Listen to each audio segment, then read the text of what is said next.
शेतकरी बांधवांनो, धनराज एंटरप्राइजेस कराडमधून बोलते। आज आम्ही शेतकरी बांधवांसाठी चांगले मशीन घेऊन आलो आहोत। आज आपण BCS कंपनीचा ग्रेशिया पॉवर विडर पाहणार आहोत। या पॉवर विडरचे महत्त्वाचे वैशिष्ट्य म्हणजे हे मशीन 9 ते 10 इंचामध्ये कमी जास्त करता येते। या मशीनचा वापर खास करून चिकलणीसाठी केला जातो।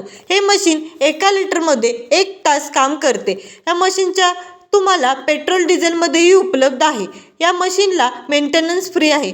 तसेच या मशीनच्या साहाय्याने तुम्हाला जास्त मजुरांची गरज भासणार नाही। जर का आपण आपल्या शेतीविषयी चॅनलवर नवीन असाल तर चॅनलला लाईक व सबस्क्राईब करायला विसरू नका। भारतातील BCS कंपनीचे सर्व मॉडेल उपलब्ध असणारे एकमेव भव्य शोरूम धनराज एंटरप्राइजेस कराड। या भव्य शोरूमला अवश्य भेट द्या। आमचा पत्ता gate number 3 Karad Tasgaon road, गुळ मार्केट यार्ड कराड। नवीन माहिती व ऑफर मिळवण्यासाठी आमचा मोबाईल नंबर 72 19 40 45 37। धन्यवाद।